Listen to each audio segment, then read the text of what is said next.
doy la bienvenida. Tenemos aquí a Elena Sánchez, ella es abogada de la empresa Metrixon, del bufete Metrixon, y nos va a hablar, pues eso, del cumplimiento de la normativa de la protección de datos dentro del marco de la investigación de mercados y experiencia del cliente, que sabemos que hay muchas regulaciones y que hay mucho lío legal, por así decirlo, y ella pues nos va a aclarar muchísimas dudas que surgen en estos estudios. Bienvenida, Elena. Muchas gracias, Dulce. ¿Me oís bien? ¿Me oís Yo bien? te oigo bien, a ver si Perfecto, en el chat dirán algo, pero bueno, supongo que sí, que te escuchamos bien. Sí, perfecto, dicen que sí, estupendísimo. perfecto. Pues nada, muchas gracias por la invitación. Bueno, este webinar es un poco un resumen de todo, porque al final la normativa de protección de datos es súper extensa, hay muchas obligaciones, muchos detalles específicos para cada sector. Pues aplican unas cosas, otras no, otras tienen más importancias, otras no tanta, entonces es un poco difícil reducir todo a un webinar, pero bueno, he intentado enfocar mucho la presentación a aquellas cuestiones más prácticas que pueden interesaros a vosotros, sobre todo los que estáis en este sector de investigación de mercados. Así que bueno, haremos esto, una presentación sobre pues eso, algunos conceptos básicos que son importantes que tocar hacia el inicio para que os estéis familiarizados con algunas obligaciones de protección de datos. Luego veremos lo que son algunas fuentes de datos que podemos utilizar para recabar datos y cuál es la regulación que aplica. Luego, como sé que había mucha gente que no era de Europa, sino que también veníais de otros países, pues haremos un poco una comparativa muy breve sobre algunas de las principales características del reglamento aplicable en Europa versus lo que aplicaría en algunos países de Latinoamérica. Y luego al final, pues dejo un espacio para cualquier duda que tengáis más específica para que la podamos resolver. ¿Vale? Hemos incluido algunas dinámicas para que sea un poco menos aburrida esta presentación, ¿vale? Así que cuando Dulce os indique, pues podéis participar eh, y seleccionando la opción que muchas de estas dinámicas son de seleccionar la opción que creéis que es correcta. Así que cuando Dulce os le indique, pues lo podéis hacer. Vale, pues entonces empezamos con lo que son algunos conceptos básicos. Am, en la siguiente. Vale, perfecto. Entonces, la primera pregunta que se nos plantea es pues, saber qué son los datos personales. ¿Vale? Entonces, aquí lo que dice el reglamento es que los datos personales es cualquier información que es relativa a una persona física que está ya identificada o es posible identificarla, ¿vale? Lo que sería el interesado. Entonces, cuando decimos que una persona es identificada es porque la identidad ya está determinada, ¿vale? Porque se aportan datos que permiten identificar a la persona. Y cuando es identificable nos referimos a cuando la identidad se puede determinar directamente o indirectamente porque toda la información que tienes pues permite llegar a saber quién es esa persona. Entonces, algunos ejemplos que tenemos, pues los típicos, pues nombre, apellido, la dirección, el correo electrónico, la fecha de nacimiento, etcétera, ¿vale? Y si picas al ahí. Y otros datos que también son considerados datos personales serían pues datos que se recogen a través de cookies, direcciones IP, identificadores de dispositivos, los metadatos, la ubicación, historial de navegación. ¿Vale? Lo que se ha de tener en cuenta es muy importante, es tener en cuenta toda la información que estamos tratando de una persona.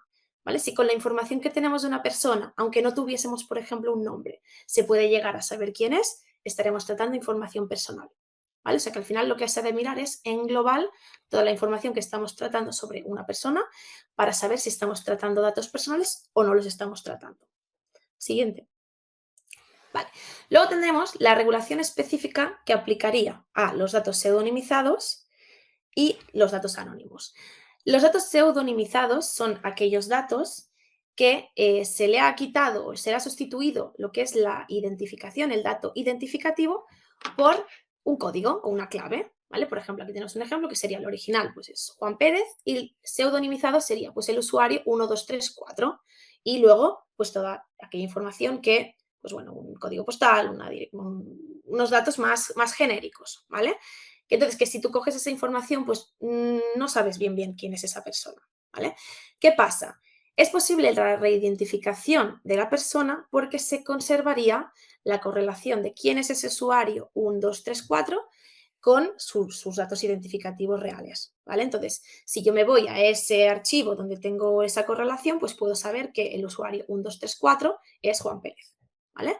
Entonces, estos datos siguen siendo datos personales. Por lo tanto, les aplica todo lo que es la regulación del Reglamento General de Protección de Datos.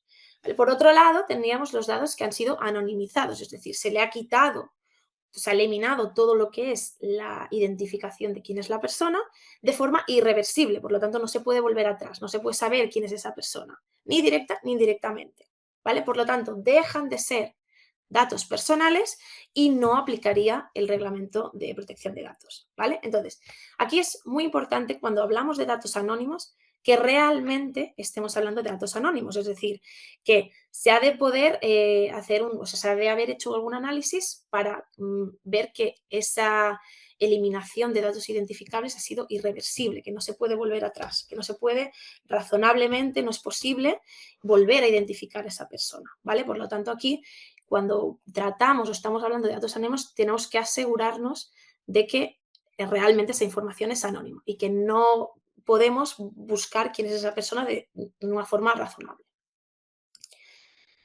Vale. Luego, en la normativa de privacidad hay una serie de roles dependiendo de nuestra posición en relación con el tratamiento de datos personales, ¿vale? Entonces, tendríamos en primer lugar lo que es el interesado. En diferentes normativas tiene nombres diferentes, puede hablarse del titular de datos, sujeto de datos, ¿vale? Pero aquí en España hablamos de el interesado, la interesada, que sería aquella persona que es titular de los datos personales, ¿vale? A los datos a los que se refiere. O sea, esa persona tiene unos datos personales y esos datos son los que estamos tratando.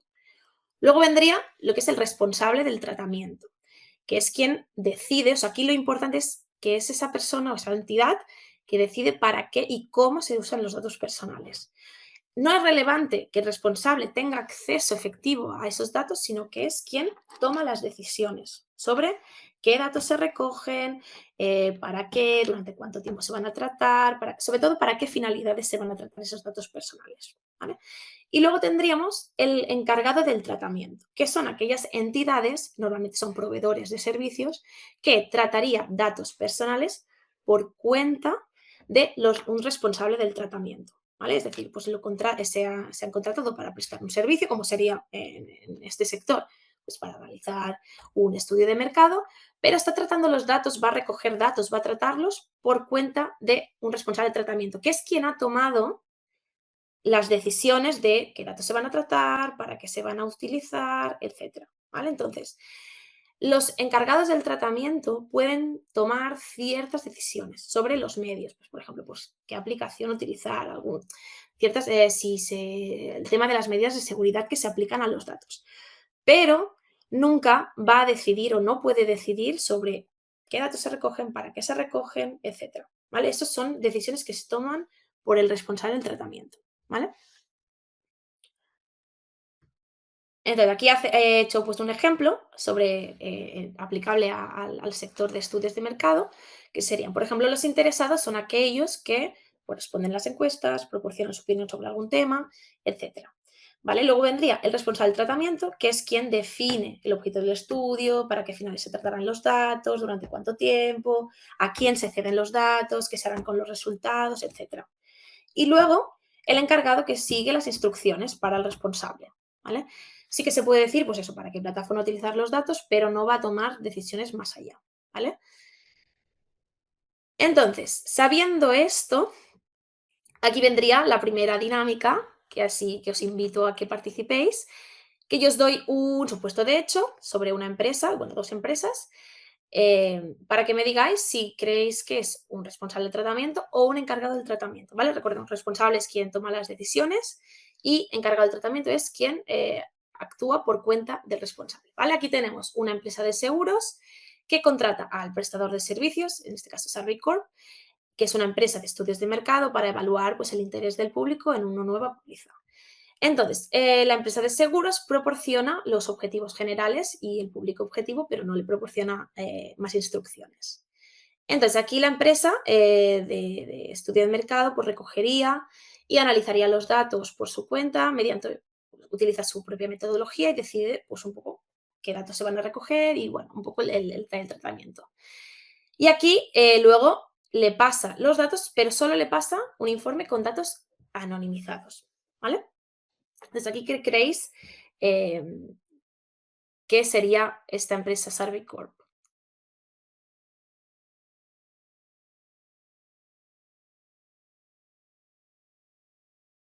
Están contestando. No sé Sí, si tú, Elena, puedes ver también los sí, resultados sí, de lo puedo, la lo puedo ver, votación. lo puedo ver. Vale, Sí, sí. estupendo. A ver, ya os digo que es un poco difícil a veces, o sea, la línea entre ser responsable y ser encargado a veces es muy fina, ¿eh? O sea que a veces hay supuestos que engañan y que se ha de ver bien el caso específico para determinar si somos responsables o encargados, ¿eh? O sea, quiero decir, no es un tema fácil que se vea así, pues con cuatro datos, ¿eh? Pero bueno, esto es un ejemplo. Así que, Bueno, pues ya han contestado 15. No sé si alguien más se quiere unir, pero para no hacerlo mucho más lento, 16. vale, Finalizo la votación, ¿vale? perfecto. Finalizamos. Vale, Ya aquí está. veo que bueno, la mayoría ha dicho que es responsable del tratamiento. Bueno, si picas al, sí, si das al esto, será. Vale, aquí vemos que sí, es responsable del tratamiento, ¿vale? Ya os digo, es a veces un poco difícil determinarlo según, y en estos casos yo creo que es difícil porque al final siempre te contrata un cliente, ¿no? Y ahí establecer un poco las líneas es un poco difícil, pero en este caso sería responsable del tratamiento, ¿vale?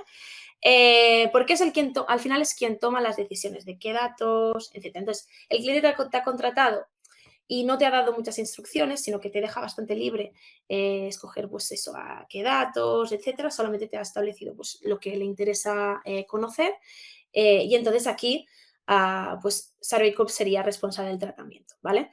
Aquí la clave es el tema de las instrucciones.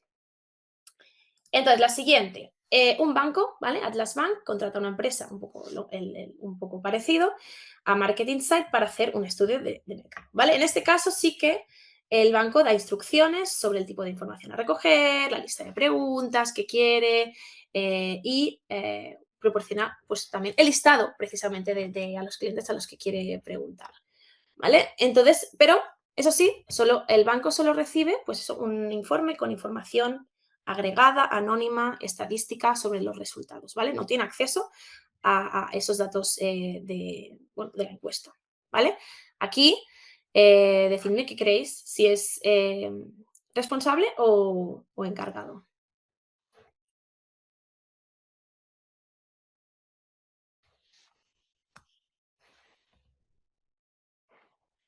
Bueno, parece Dulce, que no la sé si gente ha tienes... tenido muy claro, hay unanimidad. Dime, Elena. Ah, espera, que yo estoy viendo, creo que estoy viendo la votación anterior. A ver, ¿qué opciones? Esta encuesta no me ha salido, ¿ves?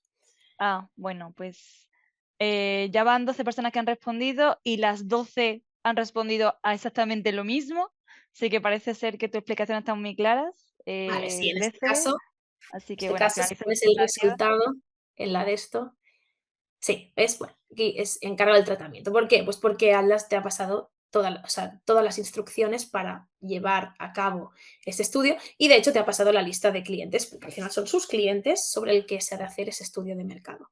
¿Vale? Eso es determinante para saber que somos encargados del tratamiento. Y por lo tanto, nosotros como encargados del tratamiento tenemos que seguir esas instrucciones que nos ha marcado el responsable y guardar la confidencialidad sobre los datos, ¿vale? Solo podemos, como somos encargados del tratamiento, solo podemos utilizar los datos personales que nos han proporcionado o que hemos recogido como encargados del tratamiento para el servicio. No podemos utilizarlo para otras finalidades, ¿vale?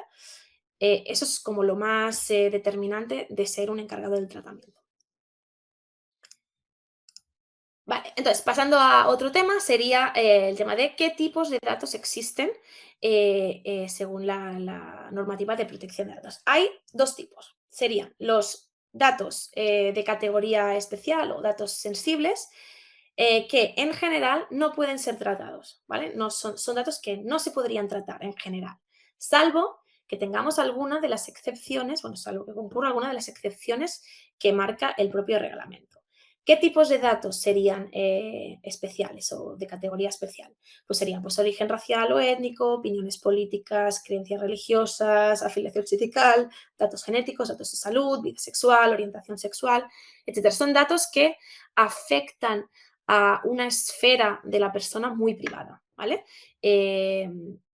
Y luego, por otro lado, estarían los datos pues, no sensibles, que sería pues, todo el resto, ¿vale? Pues nombres de contacto, incluso datos bancarios, etcétera, ¿vale? Entonces, sería como los dos tipos de datos que hay. Entonces, ¿qué tenemos que hacer para tratar datos personales? Pues lo más importante es tener lo que se llama una base de legitimación, que sería como una razón, ¿no? Un motivo que nos permite tratar esos datos personales. Entonces, en el reglamento hay el artículo 6 que recoge la lista de las únicas bases que se pueden utilizar para tratar datos. No es una lista abierta, es una lista cerrada. Solo se pueden utilizar estas, que serían consentimiento expreso, ejecución contractual con el interesado, ¿vale? Esto lo digo porque hay muchas veces que me dicen, no, si es que yo tengo un contrato con una empresa para tratar los datos. No, el contrato es con el usuario, ¿vale? Porque si el usuario te contrata, entonces puedes tratar esos datos personales, no con otra empresa. Luego, para el cumplimiento de obligaciones legales, para protección de intereses vitales, en el caso de que estemos cumpliendo con un interés público o una misión o el ejercicio de poderes públicos y por si tenemos un interés legítimo pues, por el responsable o por terceros, ¿vale? En el caso de estudios de mercado, las bases que van a ser más apropiadas pues serán seguramente el consentimiento expreso del usuario o los intereses legítimos, ¿vale? Luego, si además de los datos tenemos datos de categoría especial, pues además de lo que es el fundamento del artículo 6, ¿vale? Esas bases que hemos hablado, tendremos que encontrar aquella excepción que nos permite tratar esos datos de categoría especial. Esa es la diapositiva anterior, Dulce. ¿Vale? Es decir, nos permitiría tratar este tipo de datos si tenemos un consentimiento explícito o aplica el resto de excepciones, una de las excepciones, ¿vale? En este caso de estudios de mercado, lo más probable es que debamos buscar ese consentimiento explícito, ¿vale? Que requiere pues un poco más de esfuerzo de recoger que un consentimiento expreso. Vale, entonces, ¿cuáles son las características del consentimiento bajo el reglamento? El consentimiento no puede ser coaccionado, es decir, debe ser libre, es decir, que no debe, por las circunstancias o el contexto en el que se ha recabado el consentimiento, no puede haber pues, una presión, una coacción, ¿vale? La posición de las partes no puede verse desequilibrada, ¿vale? Como en algunos casos, pues, por ejemplo, en el caso de trabajadores que, pues, respecto al empleador, pues, tienen una situación, ¿no? débil, es la posición débil. No, se tiene que ver que el contexto en el que se está pidiendo el consentimiento pues permite entender que es un consentimiento libre, que no hay coacción. Luego, ha de ser específico, es decir, ha de ser un consentimiento separado para cada finalidad basada en el consentimiento, ¿vale? Si tengo 3 finalidades basadas en el consentimiento, necesitaría un consentimiento para cada una de las finalidades. Luego, informado, es decir, que se proporcione en el momento de recoger el consentimiento toda la información sobre el tratamiento de datos, ¿vale? Y luego que sea inequívoco, es decir, que no puede plantear dudas de que se ha obtenido ese consentimiento. Entonces, aquí deberemos ver que el consentimiento es afirmativo, ha de haber una acción claramente afirmativa, pues una casilla, una firma, etc. Y, obviamente, tener las pruebas para demostrar que ese consentimiento lo hemos recogido y que es conforme a la normativa. ¿Vale? Entonces, aquí la siguiente os he puesto dos ejemplos, ¿vale? Entonces, aquí otra dinámica, me tenéis que decir cuál os parece que sería un consentimiento válido.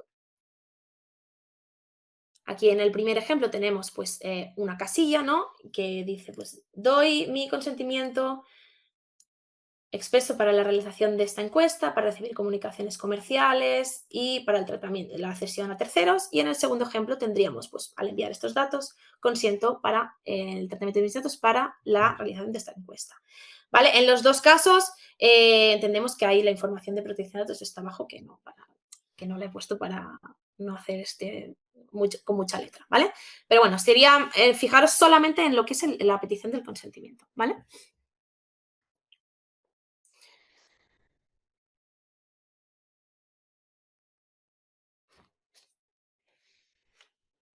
He sido un poco mala en este ejemplo, la verdad, pero bueno, Este está más reñido, Elena. está más reñido. Bueno, pero ya lo he hecho un poco aposta, ¿eh? Porque estas son estas cosas que siempre hay dudas, entonces Mejor, así te hace pensar y ya la gente sí, copia y pega ese mensaje ya para el resto de sus encuestas. sí. Vale, pues igual hay 14 personas, pero finalizo la votación también, ¿ya? Vale.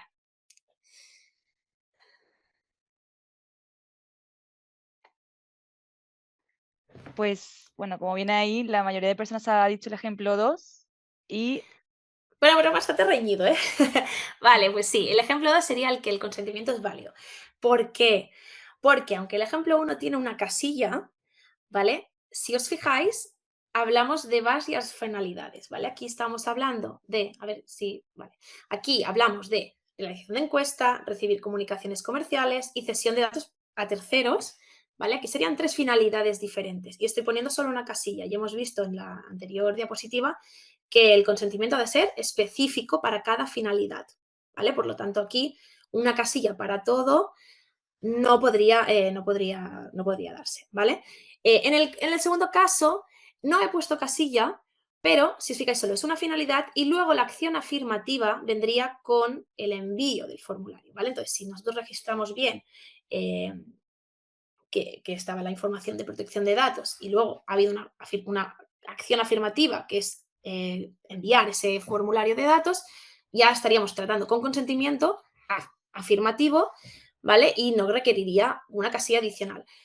¿Por qué? Porque si ponemos una casilla, esta casilla tendría que ser de marcación opcional.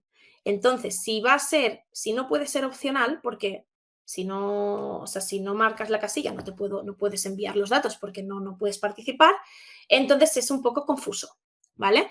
Entonces, solo pondríamos casillas en el caso que fuese marcación opcional, aparte de la típica de he leído la política de privacidad, que esto es más que nada para trazabilidad. Pero si son casillas para dar el consentimiento tienen que ser siempre de marcación opcional, ¿vale? Y no estar premarcadas, obviamente. ¿Vale? Aquí era un poco para que vierais el tema de la casilla, ¿vale? Entonces, otra de las obligaciones que tenemos, como hemos visto en el consentimiento tiene que ser informado, ¿vale? Pero el deber de información se tiene que cumplir siempre, sea la base de legitimación el consentimiento, o el interés legítimo, la obligación legal, o sea, siempre tenemos que proporcionar información al usuario o al interesado sobre los detalles del tratamiento, ¿vale? Entonces, ¿qué contenido debe estar incluido en la información de protección de datos? Pues, en primer lugar, quién es el responsable del tratamiento y, en caso de que hayamos nombrado un delegado de protección de datos, que no siempre es obligatorio, proporcionar esa información, ¿vale? Pues aquí debajo de cada título hay como el ejemplo, ¿vale? El responsable es de la empresa con el NIF tal, domicilio tal y los datos del contacto son, en este caso, pues DPO arroba, ¿vale? Luego, las finalidades de tratamiento, pues explicar para qué finalidades diferentes vamos a tratar los datos, ¿vale? Aquí, pues es importante pues explicar bien para qué vamos a tratar los datos, ¿vale? Y obviamente, pues cada finalidad tiene que tener su base de legitimación, ¿vale? Pues hay algunas que pueden estar compactadas en la misma base, pero hay algunas que no lo podrán estar, ¿vale? Luego, la base jurídica hay que explicar, pues, cuál es la base jurídica para cada finalidad. Si hay varias bases, pues explicar cada una de ellas, ¿vale? Si pasas a la siguiente.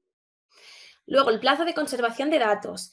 Si lo sabemos, especificarlo. Que no se puede especificar exactamente, pues los criterios para que lo sepa, ¿vale? En este caso, pues bueno, es un ejemplo, ¿eh? O sea, esto no tiene por qué ser real, pero bueno, pues los datos serán tratados normalmente se dice, pues durante la relación contractual y luego los plazos legales de conservación, porque siempre, una vez se ha hecho el tratamiento activo, por así decirlo, siempre hay unos plazos que establece la legislación, pues a nivel fiscal, contable, de responsabilidad, durante el cual tenemos que guardar esos datos, dependiendo del tipo de datos, pues aplicar un plazo u otro, en el que durante ese plazo tenemos que conservar esos datos, ¿vale? Es lo que aquí en España se llama el bloqueo, ¿vale?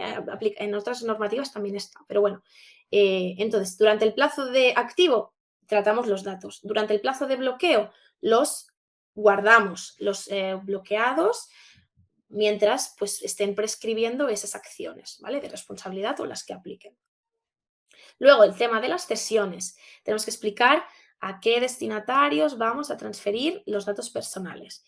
También las cesiones tienen que tener su propia base de legitimación. Algunas vienen implícitas, pues si es un contrato, pues si el contrato implica una cesión, pues ya va implícita en esa base legal. Pero si es una cesión que no está implícita en el tratamiento principal, pues tendremos que pedir consentimiento o basarla en otra base de legitimación. La más típica, pues que por obligaciones legales tengamos que transferir algunos datos pues, a administraciones públicas, ¿vale? O sea, siempre tener claro pues, las cesiones que vamos a hacer, explicarlas y que todas tengan su base de legitimación.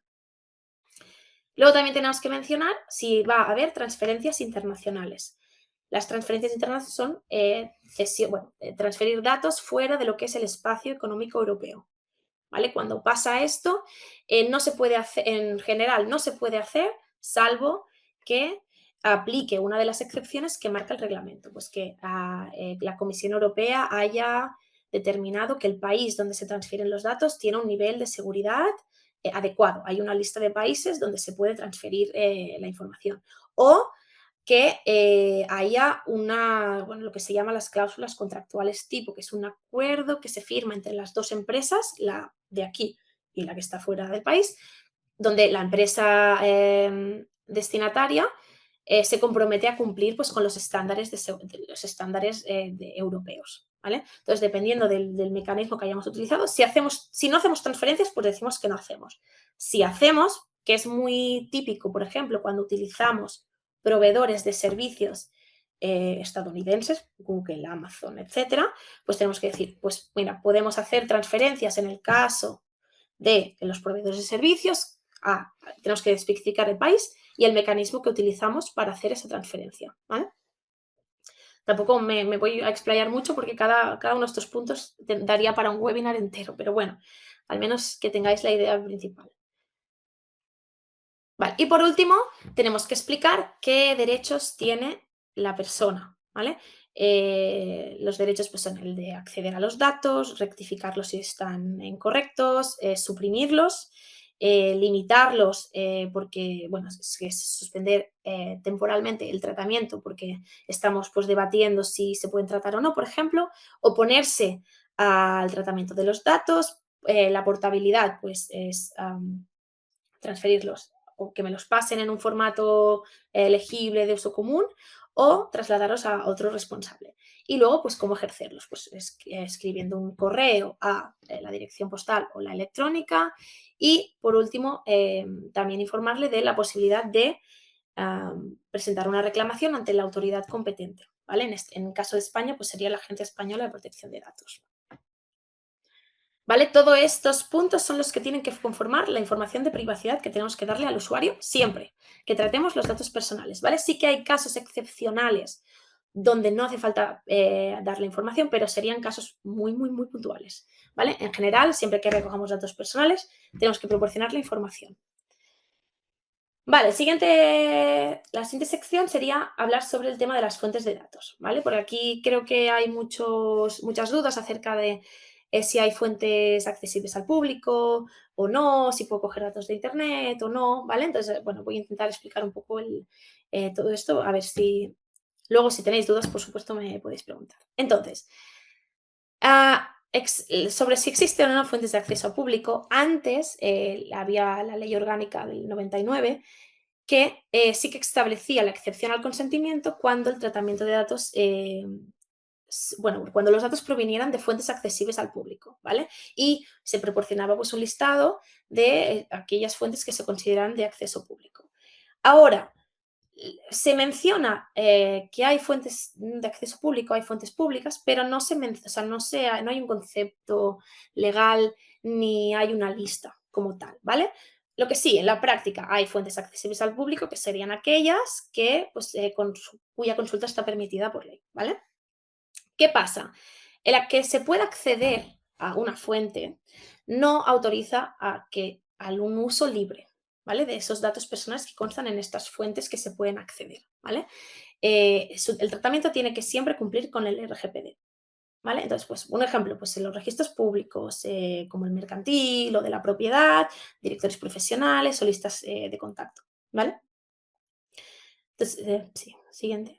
Entonces, ¿cuál es la posición de las autoridades de control? Pues que si queremos utilizar datos personales de una fuente como de este tipo, tenemos que o bien pedir el consentimiento de los usuarios o que ese uso que estemos haciendo de los datos sea compatible con la finalidad original, ¿vale? Y entonces lo trataremos por interés legítimo. ¿Qué pasa?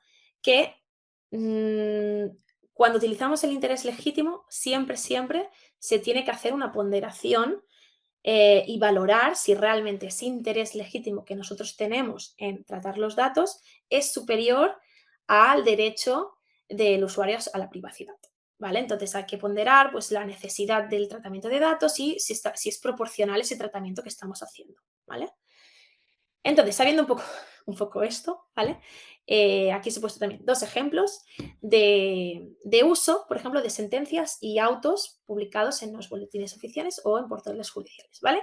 En el primer caso tendríamos que la finalidad es crear una base de datos jurídica para que tú puedas consultar esos documentos y en la segunda sería pues hacer una base de datos para perfilado de jueces, donde tú puedes ver su ideología política, decisiones, etcétera.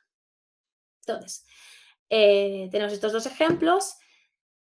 Entonces aquí tendríamos que decir sí, bueno, sí, aquí en la, no sé si, bueno, ahora ya, Me adelanté, lo siento. bueno, no pasa nada, no pasa nada. Lo lanzo Bueno, igualmente. sí, bueno, si alguien no lo ha visto. O sea, lo Vale, que la puedes primera, ¿no? repetir, Ese Belén. sería del primer ejemplo, el primer ejemplo. Sí, es decir, Exacto. coger las sentencias para hacer un repositorio de sentencias o de documentos jurídicos es compatible con se podría hacer, por así decirlo, sin pedir consentimiento.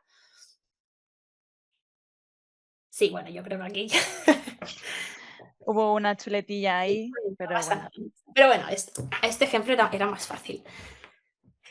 Vale, sí, exacto. O Vale. sea, aquí al final, el fin, ¿no? Original es la transparencia de la información y si tú quieres hacer un repositorio de este tipo, al final es compatible, ¿vale? De hecho, hay empresas que se dedican a ello y no hay mayor problema, ¿vale? Obviamente, pues hay que cumplir con las obligaciones, etcétera, pero bueno, en principio, ¿no? En principio diríamos que sí, que es compatible. En el segundo caso, que tenemos, ¿no? Que vamos a hacer pues, un perfilado, pues como está la información pública, quiere decir, ahí están las sentencias, podemos hacer un perfilado de los jueces. En el segundo caso, ¿podremos? ¿Es compatible? ¿Creéis que es compatible? Bueno, está Bueno, pues bastante claro también, ¿no? Sí, exacto. Exacto, pues no, no es compatible, ¿vale? Aquí, teniendo en cuenta además que hay un tratamiento de datos de categoría especial, no podríamos tratarlo por interés legítimo, ¿vale? Y un poco para que veáis, ¿no? Que no se trata de, o sea, aquí se ha de estudiar caso por caso para qué queremos utilizar los datos, ver qué fuente es, para qué queremos utilizar los datos y entonces estudiar a ver si lo podemos hacer o no, ¿vale? Es decir, que aquí se es estudio caso por caso. Vale, entonces, luego pasando, ¿no? Un poco de las fuentes más oficiales a la misma pregunta nos podríamos hacer en cuanto a Internet, ¿no? En las redes sociales, páginas web de empresa, etcétera. Lo mismo, aplicaría un poco lo mismo, ¿vale? Aunque los perfiles en redes sociales pues, sean públicos, haya webs que hay datos que están en Internet, los puedes acceder fácilmente a ellos. Lo mismo, no son de libre uso, ¿vale? Entonces, ¿qué pasos tendríamos que seguir para poder tratarlos, ¿vale? Si pasas a la... Vale. Vale, primero de todo, ¿vale? Aquí es verificar que la fuente permite la recopilación y uso de los datos, ¿vale? Porque aquí estamos entrando en casa de otra empresa, ¿vale? Entonces, los usuarios cuando se han dado de alta en una red social, en un portal de reseñas, en cualquier portal, y han suministrado sus datos personales, han aceptado una política de privacidad, ¿vale? Se les ha informado como hemos visto, ¿vale? Se les ha informado sobre el uso que se va a hacer de esos datos. Entonces, aquí ellos han aceptado una cosa, entonces nosotros nos tenemos que regir por eso, ¿vale? Entonces aquí, pues quizás hay páginas web que sí que dentro de ¿no? Pues hay la posibilidad de que el usuario pueda no se pueden acceder datos a terceros, etcétera, ¿vale? Entonces aquí hay que ver los términos de esa entidad. Luego, si, por ejemplo, pudiésemos, pues entonces establecer cuál es la base que vamos a aplicar, el consentimiento o el interés legítimo, que, pues bueno, valorar, aquí lo mismo, se tendría que valorar, ¿vale? Caso por caso. Y luego cumplir con el resto de obligaciones, informar, respetar los principios, gestionar los derechos, dependiendo del tratamiento, pues tendremos que hacer evaluaciones de impacto, etc. Y si se tratan datos sensibles, tenemos que aplicar una excepción que permita ese tratamiento, ¿vale? O sea, es decir, aquí no hay respuestas de sí o no, sino que es valorar caso por caso qué queremos hacer, qué datos queremos recopilar y entonces estudiar. A ver, en la mayoría de casos es difícil, ¿vale? Que podamos coger datos de Internet, o sea, bueno, casos contados lo podremos hacer, ¿vale? Pero bueno, no quita que hay posibilidades de que se pueda hacer en algunos casos. Vale, entonces, aquí, relacionado con lo que hemos explicado al principio del tema de la anonimización, ¿vale? Que aquí también hay muchas dudas, ¿no? Pues oye, si es que yo estoy tratando solamente datos anónimos, no estoy tratando datos de personas, que yo no sé quiénes son, etcétera, ¿vale? Aquí habría dos supuestos, ¿vale? Uno, cuando nosotros recogemos los datos personales y luego nosotros somos los que anonimizamos. Y el segundo caso, que es cuando ya tratamos datos que están anonimizados, o sea, que ya son anónimos, ¿vale? Porque son casos o sea, aunque parezca, es un detalle, pero es muy diferente, ¿vale? Cuando nosotros somos los que recogemos los datos personales y los anonimizamos, aplica el RGPD, porque el proceso de anonimización ya es un tratamiento de datos, ¿vale? Por lo tanto, aquí la simple recogida ya tenemos que cumplir con todo, ¿vale? También diferente si somos responsables o encargados, ¿vale? Si somos responsables, tenemos que cumplir con todo, información, etcétera. Si somos encargados, es decir, que esto lo va a hacer nuestro responsable, pues ese es el responsable el que tiene que asegurarse de que este tratamiento es legítimo, es decir, que tiene una base legal, que ha informado, etcétera, ¿vale? Entonces nosotros estamos recibiendo estos datos que, bueno, si ya son anónimos, pasamos al supuesto 2, ¿vale? Si somos EDT y lo estamos haciendo en nombre como del responsable, pues bueno, aquí, bueno, el que tiene la responsabilidad es el responsable, ¿vale? Pero bueno, tendríamos que garantizar aquí sí que la anonimización es correcta, etcétera, ¿vale? Supuesto 2, ya nos han pasado los datos anónimos, pues aquí ya no aplicamos el RGPD, ¿vale? Porque ya son anónimos, ¿vale? Eso sí, aseguraros siempre que los datos que os están proporcionando son realmente anónimos, pues en el contrato que quede claro que realmente se están pasando información anónima, ¿vale? O sea que es diferente, ¿vale? Aquí siempre, si estamos hablando en el marco de información anónima, hay que tener en cuenta siempre estos dos supuestos, ¿vale? Vale, y luego, así como último punto, el tema de las cookies, ¿vale? Con las cookies, a veces se recoge información que no nos damos cuenta que estamos recogiendo información personal, ¿vale? Cuando hablo de cookies, aplica a cualquier dispositivo que recoja datos del dispositivo del usuario, ¿vale? Cookies, pixels, hay mil herramientas, ¿vale? Pero bueno, cuando hablamos de cookies como término general, ¿vale? Lo que aplica a las cookies es independiente de si se recogen datos personales o no, porque es otra normativa, ¿vale? Aquí no estamos hablando de la normativa de privacidad, sino que estamos hablando de la ley de sociedad de la información, ¿vale? Entonces, da igual que no hay que discutir de si estamos tratando o no datos personales. Aquí aplica independientemente de eso, ¿vale? Entonces, hay dos tipos, ¿no? Las cookies se dividen en dos tipos, las que requieren de consentimiento y las que no. Entonces, ¿cuáles? no requieren consentimiento. Pues serían las cookies técnicas o funcionales, es decir, las que son estrictamente necesarias para que la web funcione, ¿vale? O para prestar un servicio que el usuario ha solicitado, es decir, pues el usuario quiere ver un vídeo, bueno, pues entonces esa cookie es esencial, ¿vale? Entonces no requeriría consentimiento.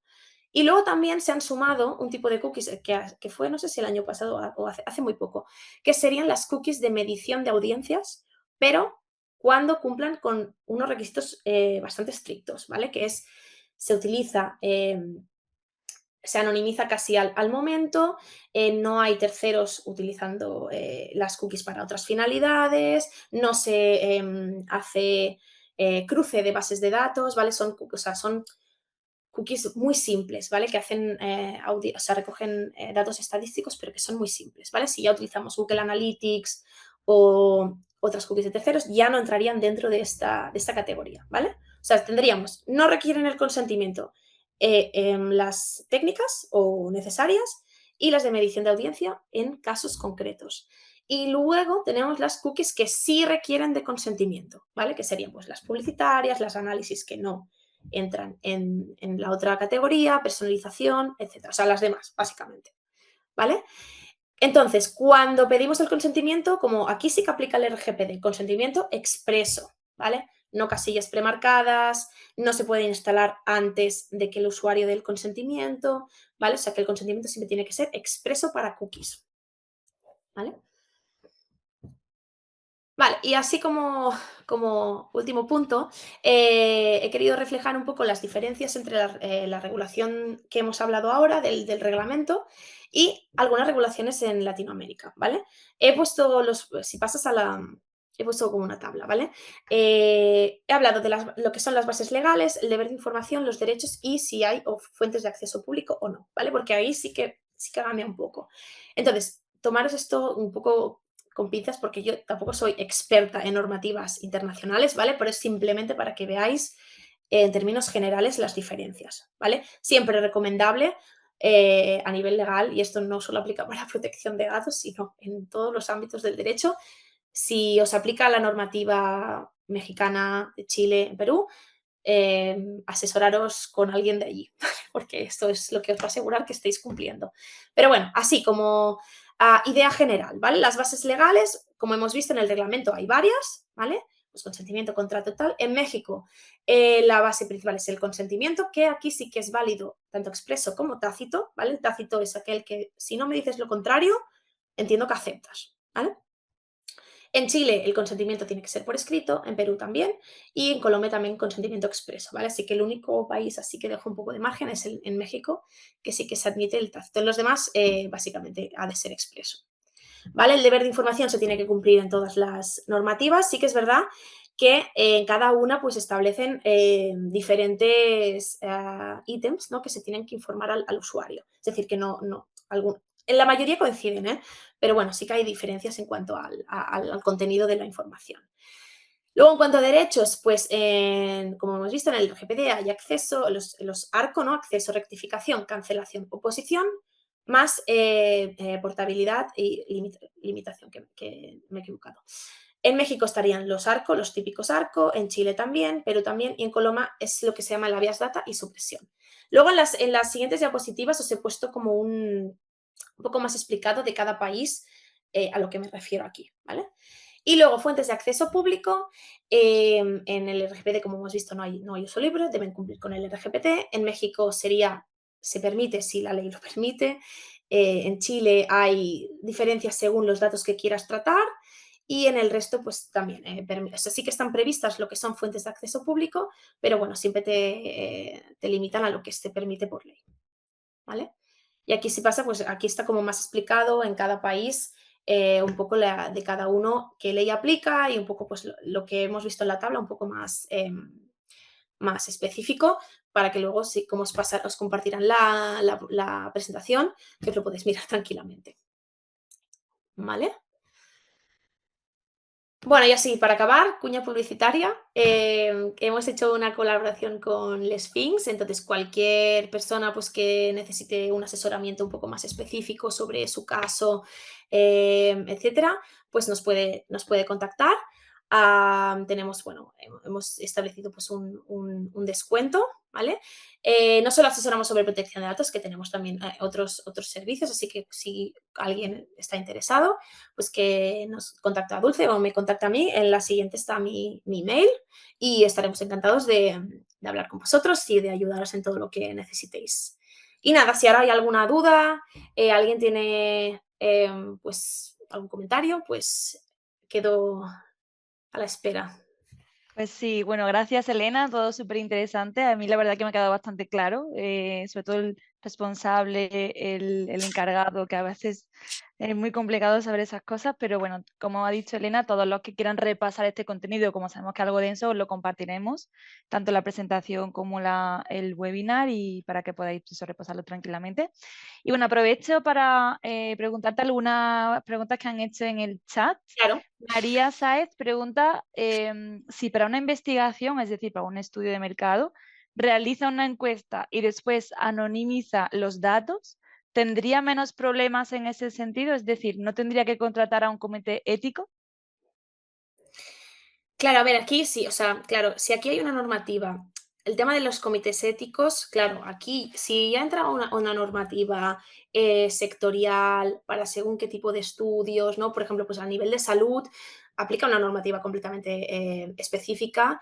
eh, entonces, ahí mm, no me quiero meter mucho porque sí que a nivel de salud conozco más, a nivel de otros tipos de estudios ya mm, no sabría decirte, ¿vale?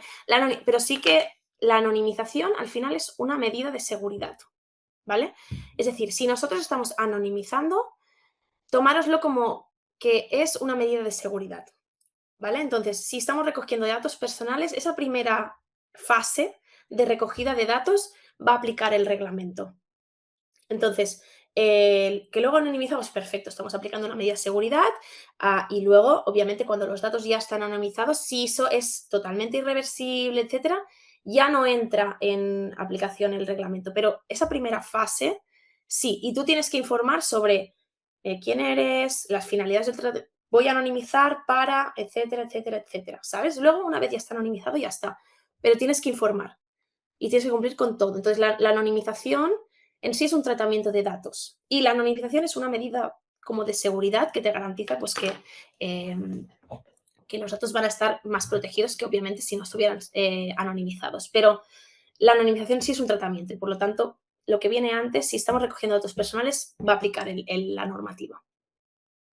Pero si hay Vale. alguna norma, claro, aquí ya te digo, si tienes que aplicar una normativa sectorial para según qué tipo de estudios, ya no te sabría decir, porque quizás esa normativa establece requisitos o sí que te dice, oye, si anonimizas, pues ya no hace falta. Sabes que aquí ya entran normativas sectoriales que tampoco te sabría decir. Bueno, pues gracias Elena, muy interesante. Sigo con más preguntas. Patricia pregunta, en investigaciones sociológicas sobre comportamiento electoral, por ejemplo, barómetros del CIS, se Sí, puede querer preguntar por datos sensibles, como opiniones políticas, porque tratar esos datos es lo que fundamenta el estudio y está muy ligado a su objeto. ¿Se podrían entonces tratar esos datos simplemente habiendo conseguido el consentimiento o es necesario hacer algo más? claro, aquí, uno, ¿para quién estás haciendo ese estudio? Porque, claro, si lo estás haciendo, como hemos visto, si lo estás haciendo por cuenta de un responsable que es una administración pública, ahí ya tienes una base legal para tratar esos datos, ¿vale? Claro, si lo estás haciendo tú como responsable, pues es lo mismo, necesitas ver qué base, si puedes aplicar alguna de las, si eres una entidad pública, pues y dentro de tus competencias tienes la de hacer este tipo de estudios, puedes aplicar el interés público. Pero si no, entonces sí que necesitas el consentimiento. Entonces, claro, aquí se tendría que saber si estás haciendo ese estudio como responsable o como encargado, y si eres una administración pública o no, para ver qué base de, o sea, siempre, siempre, o sea, si vamos a tratar datos, base legal la vamos a necesitar siempre, ¿vale? Si vamos a tratar datos sensibles como es la ideología política, también pregunta, ¿vas a recoger esos datos ya directamente anónimos o se van a tener datos identificativos de esa persona? Porque hay estudios que quizás si tú vas por la calle y simplemente le preguntas a alguien, ¿cuál es tu ideología política? ¿No? Y vas marcando, pero no sabes quién es esa persona, no tienes manera de. de encontrar, simplemente es una estadística, ahí no estás recogiendo datos personales. No sé si me explico. Quiero decir, ¿estás recogiendo datos personales desde inicio y los anonimizas o ya estás recogiendo datos anónimos directamente? Ahí, de esto, ¿eres responsable o eres encargado? ¿Eres administración pública o no lo eres? Entonces, a partir de aquí se establece qué puedes aplicar y qué no, y qué no. Es que, claro, a veces es un poco difícil contestar y me sabe mal, ¿eh? Porque es que, claro, depende tanto del caso, em, pero bueno, esa sería un poco la idea. No Vale, sé si he bueno. resuelto tu duda o te he puesto o te lo he complicado todavía más. Patricia, si quieres que en el chat te leemos y seguimos respondiéndote. Mira, aquí está. Patricia, podría tratarse de un dato personal si se hiciera a encuesta online o telefónica, porque contarías con el email o el teléfono. Claro, entonces ahí sí, claro, ahí sí que estás tratando datos personales. Entonces, lo que te comentaba, ¿eres administración pública o estás trabajando, o sea, estás siguiendo un encargo que te ha hecho una institución pública para hacer ese estudio? Porque normalmente cuando es administración pública, lo normal es que tú te bases en el interés público, o sea, estés cumpliendo con una misión de interés público y lo puedas hacer ese tratamiento, no hace falta el consentimiento, salvo para el tratamiento de categorías especiales, que si no hay una excepción, que ahora mismo pues tendríamos que ver la lista, entonces sí que requerirías ese consentimiento explícito. Pero si para el tratamiento normal sí que puedes aplicar el interés público. Si te aplica alguna de las excepciones que hay, pues no hace falta consentimiento. ¿Que no tienes ninguna excepción? Pues tienes que pedir el consentimiento explícito. Ya te digo, aquí dependerá mucho del caso concreto. Bueno, gracias, dice Patricia. Gracias. Álvaro pregunta que qué tanta importancia tiene en la UE, en la Unión Europea, la certificación de calidad UNE ISO 20252, no sé si la conoces, partiendo que es una norma precisamente española con alcance internacional. A ver, no, esta exactamente no sé cuál es, ¿eh? Pero, a ver, cualquier ISO, por ejemplo, la 27001, etcétera, a ver, te da unas bases de que tienes procedimientos, políticas, medidas, que hacen que puedas garantizar que tienes, o sea, que cumples con la normativa, ¿vale? Este en específico no sé cuál es, pero, una ayuda, o sea, ayuda. No es que, o sea, que eso te garantice que no vas a tener sanciones o que cumples sí o sí, porque al final, si hay algún problema, van a mirar el caso concreto. Es decir, si tú tienes una denuncia ante la agencia y tú tienes una UNE, pero al final ha sido un error, tal, o es que alguien no cumplía o faltaba, o no sé, van a mirar el caso concreto y cómo cumplías tú la normativa en ese caso concreto para determinar si es sanción o no. Pero siempre las ISOs y cualquier estándar ayuda obviamente a nivel de que estás demostrando que pues tienes una serie de procedimientos que en principio tienen que funcionar. O sea, que te has molestado en aplicar y implementar procedimientos que si se siguen, pues se entiende que hay un cumplimiento detrás. Pero ya te digo, es que ahora mismo no sé cuál es. Bueno, si no, pues que te escriba directamente Sí, y sí, lo sí, veis lo de forma busco. personal. Es la investigación de mercado. Claro, Mm. vale, es la de investigación de mercado, vale. Claro, aquí sí, aquí, vale, aquí hay que ver si esa UNE, o sea, hay procedimientos que afectan a los datos personales. Si los hay, pues, y tú los sigues, perfecto, eso te hace que estés cumpliendo. Pero claro, habría que ver o sea, cómo cumples la normativa de privacidad aplicando esta certificación. Claro, porque Álvaro comenta que tiene un capítulo completo específicamente de tratamiento de datos. Vale, pues a ver si realmente se sigue y garantiza que estás cumpliendo el RGP, pues si lo sigues, pues entonces sí que te garantiza que estás cumpliendo, claro. Lo que pasa que, ya te digo, hay que mirar el caso concreto de lo que ha pasado, si hay algún problema o algún incumplimiento específico y ver si se estaba aplicando esta certificación y ver qué ha pasado y ya está. Pero sí, sí, o sea, si tiene un capítulo completo y lo seguís, pues bien. Genial.